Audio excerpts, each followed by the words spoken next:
Welcome to Move It Mondays, where we show you how to self-assess and self-treat common injuries so that you can move like you mean it.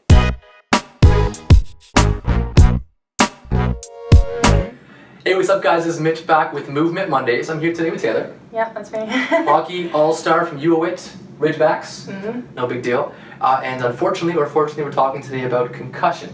So about 5 months ago or so, Taylor had a bit of a concussion and she's doing awesome. She's making her way back. Bit of a setback last week because she fortunately had a slip, but in terms of, we kind of just started seeing her in here for something we see commonly with concussion, which is neck pain and headaches and that sort of stuff. And with concussion, that's a really, really big topic. So this isn't a general video for a concussion. You always want to get checked out if you're dealing with any concussion symptoms, but for neck pain, tightness, we're going to talk today about some muscular issues you can have in front of the neck. It can kind of become overactive, as well as opening up some of these upper shoulders. So first things first, we're going to look at Taylor from the side. Perfect. And we can see her wonderful standing posture. She stands like a lot of cool hockey people do. But we can see her head is quite a bit forward, turn her shoulder position, stay a little bit more back. But what that does is change the length of these muscles on this side. So there's a muscle here that comes at the front called your sternocleidomastoid, your SCM. And what that does is it can come in short. So if she's back in a more tucked, open position, this guy's going to get more of a stretch, being a bit more of a normal position. But if she sits into her normal posture, oh yeah, a little more. And we can see that start to kind of change position or shorten as it comes forwards. And if you pop in her back there first, Taylor. So what can happen with this type of movement or position is if you get a concussion injury or a head trauma or even just someone that has neck pain, these muscles in the front will start to take control because they're short and they're overactive. So these deep muscles that sit in the front of the neck start to kind of pay the price. So if we sneak over here, we're going to take a look. You're going to bend your knees up for us. We're going to show you guys 2 exercises that you can do to, number 1, help turn on these muscles that we want to turn on in the front of the neck, our deep neck flexors. Number 2 is open up the upper shoulders a little bit to calm those down. So we have Taylor take our fingers here at the top of her neck, and we might want to do a zoom in of this here, is if we can just see her bring her neck off the table. Perfect. You can see these muscles here kind of open up and get nice and firm, right? And she can relax back down.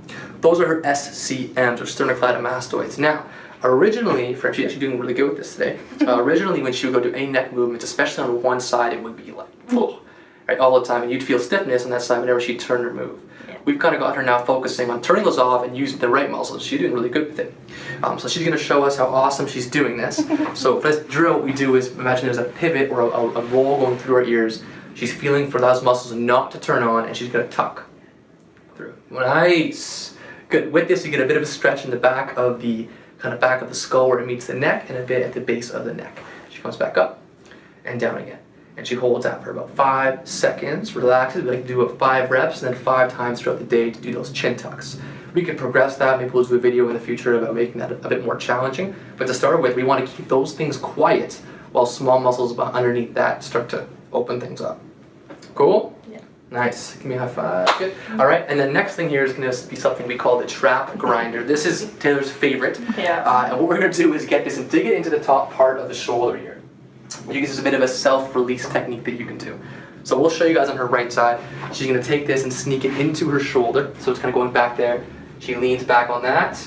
And she can take this arm and reach up overhead. As she comes up overhead, the pressure is built up on the ball and will increase it. And you can get a good zoom up in her face there, how wonderful that looks. As she comes back, good. And then over again. Feels amazing. And she can say it feels good, right? Yeah. Yeah, it's that pain you love to love. As she comes down good. And she can move that. So she can take that all the way from the kind of the meaty part of her shoulder from here up to here and really work through that zone. You can relax there. You can also add neck movements into it. You can also do this on a wall. So you can dig in, go in, find a good spot and go up and down. It should be comfortable, but it should be sensitive over the ball. As soon as you take the ball away, you should feel better. All right, you can come sit up. Hello. Thank you for modeling for us.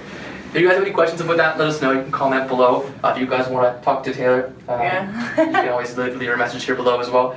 Subscribe to the channel if you haven't already, guys.